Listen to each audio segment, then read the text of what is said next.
Hi friends, ఈరోజు interesting audio నవల వచ్చేసి గాజుల బండి. గాజుల బండిలో మన హీరో వచ్చేసి మొగిలికి గాజుల బండి తోటి 10 సంవత్సరాలు ఎలాగైనా తనకు 2 లారీలు కొనుక్కోవాలనుకుంటాడు. దానికి రాత్రంతా పగలంతా కష్టపడి నిద్రలు మానేసి అతను కష్టపడుతూ ఉంటాడు. ఇటువైపు తల్లిదండ్రుల ఆరోగ్యం కూడా మంచిగా ఉండదు. చెల్ల జీవితం ఏమో హయ్యర్ స్టడీస్ చదివిద్దాం అనుకుంటాడు. కానీ చదువుకోవడానికి ఏం లేక చెల్లని కూడా తన గాజుల బండిలోనే తన అదే పని ఏవేయమంటాడు చదువు మానేసి. సో ఇద్దరు ఆ పని చేసుకుంటూ ఉంటారు. గాజుల బండిలో మనకు కష్టపడి 10 సంవత్సరాలలో లారీకి సంబంధించిన డబ్బుని సేకరిస్తాడు. తర్వాత దానికి సంబంధించిన పైసల్ని పైసలు పెట్టి 2 లారీలు తీసుకుంటాడు. ఆ 2 లారీలను కొని ఆ లారీలతోటి బిజినెస్ చేయాలని మొదలుపెడతాడు. మొదలుపెట్టినాక 2 సంవత్సరాలకు మంచిగానే క్లిక్ అయినప్పటికీ మూడో సంవత్సరం నుంచి ఆ 2 లారీలతోటి ఇబ్బంది ఎదురవుతుంది. ఒక లారీ ఏమో యాక్సిడెంట్లో తుక్కు అయ్యి ఖరాబ్ అవుతుంది. ఇంకో రెండో లారీ కండిషన్ కరెక్ట్ లేక దాని మెయింటెనెన్స్ చేయలేక పెట్రోల్ ఖర్చులకు అతనికి డబ్బులు లేక ఆ విధంగా లారీని అమ్ముకొని మళ్ళీ తన గాజుల బండి వ్యాపారం మొదలుపెడతాడు. ఇక చెల్ల వయసుకొచ్చాక పెళ్లి చేయాలి కాబట్టి చెల్లకి ఓ కంగనాల షాపు మొత్తం ఒక షాప్ పెట్టించి చెల్లకు పెళ్లి చేసేస్తాడు. తర్వాత గాజుల బండిలో అమ్ముకుంటూ ఊరూరా తిరుగుతాడు. తనకొచ్చిన లారీ అనే వ్యాపారం తనకు సూటబుల్‌గా అని తెలుసుకుంటాడు. ఎట్ లాస్ట్‌గా గాజుల బండిలో తన ఎదుగుదల చూసినట్టి ప్రతి ఒక్కరు తనకు చాలామంది ఫ్యాన్స్ పెరుగుతారు. తన షాప్‌కి రోజు రావడం, అతనికి రోజుకి 5,000 వరకు గిరాకీ జరగడం, గాజులు సేల్ అవ్వడం, ఇంకా అమ్మవారి గుడి ముందే అతను గాజులు పెట్టుకొని అమ్మడం జరుగుతది. అక్కడ చాలా వరకు ఎక్కువ సేలింగ్స్ జరగడం, అమ్మకాలు జరగడం, బాగా డబ్బు పోగు చేయడం, మళ్ళీ గాజులు తెచ్చుకోవడం, గాజులు అమ్మడం, ఇలా జీవనోపాధికి చాలా ఉపాధిగా తోడ్పడుతది. బాగా సంపాదిస్తాడు. బాగా సంపాదించి అన్ని విధాలుగా అనుకూలమైనటి వృత్తిలో ఉన్నట్టు సాటిస్ఫాక్షన్ పొందుతాడు.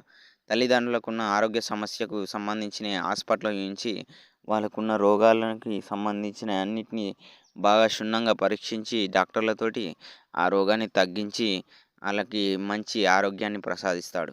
ఎట్ లాస్ట్ ఒకరోజు గాజులు అమ్ముకుంటుంటే అదే విధంగా రోడ్డు పొంటి క్రాస్ చేయంగా మొగిలి చనిపోవడం జరుగుతుంది.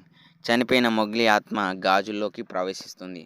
అలా ప్రవేశించిన గాజు అటు ఇటు తిరుగుకుంటూ గాజుల బండిలోనే ఉంటుంది.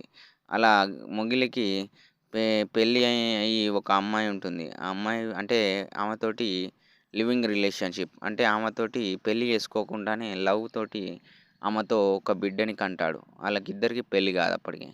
ఆ పిల్లవాడు ఆ షాప్‌కు ఓనర్ అయితాడు. ఆ షాప్‌లో ఆళ్ళ తండ్రి అంటే అతను కన్న తండ్రి కన్నది ఇతనే కాబట్టి తండ్రి ఆత్మ ఆ గాజుల బండిలో ఉండి ఆ పిల్లవాడితోని మాట్లాడుతూ వ్యాపారం ఎట్లా చేయాలో చెప్తాడు. దాంతోటి వ్యాపారం చేస్తూ చేస్తూ బాగా డబ్బులు సంపాదిస్తూ బతుకుతారు. తర్వాత ఒకరోజు దుర్బుద్ధి పుడుతుంది తన కొడుకుకి. దుర్బుద్ధి ఏంటంటే బాగా సంపాదించుడు కాదు, ఇంకా సంపాదించే వాళ్ళని అందరినీ దోచుకోవాలనే ఆలోచన కలుగుతుంది.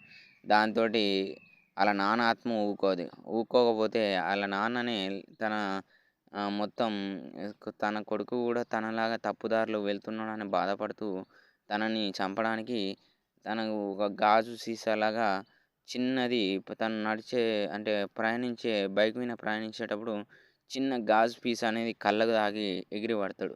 దాంతోటి అక్కడికక్కడికే తన కొడుకు కూడా చనిపోతాడు.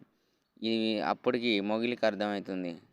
నేను ఎలాంటిది కండిషన్‌లో బతికా, ఎలాంటిది చేయాలనుకున్నానో, నా చావు నా కర్మ నన్ను వదలలేదని తెలుసుకొని ఇంతటితోటి ఆపేసి తన భార్యకి నిజం చెప్తాడు.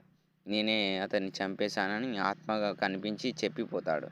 తన చెల్లెకి గూడా చెప్పి నీలాంటి చెల్లె ఉండడం నాకు అదృష్టం.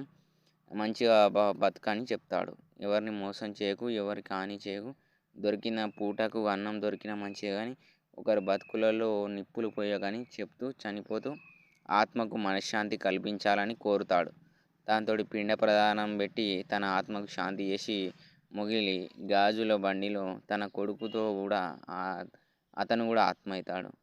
మళ్ళీ ఇద్దరు గొడవ పెట్టుకుంటారు ఆత్మ. నువ్వే వాటి నేను చచ్చానని. ఏం చేద్దాం, మన గాజుల బండి ఇలా ఉన్న సంసారం అనుకొని ఇద్దరు ఏమి ఇట్లా స్వర్గలోకానికి వెళ్ళిపోతారు. అక్కడి నుంచి స్టోరీ అనేది నేను ముందు నుంచి చెప్పుకుంటూ వచ్చే స్టోరీ ఈ రివర్స్ నుంచి ట్విస్టులు పెట్టుకుంటూ కొన్ని పరీక్షలు పెట్టుకుంటూ స్టోరీ రన్ అవుతుంది. ఈ విధంగా గాజుల బండి ఆడియో నవల మీకు నచ్చుతుందని భావిస్తూ ఇంతటితోటి ఈ వీడియోని ముగిస్తున్నాను friends. Bye friends, bye bye bye.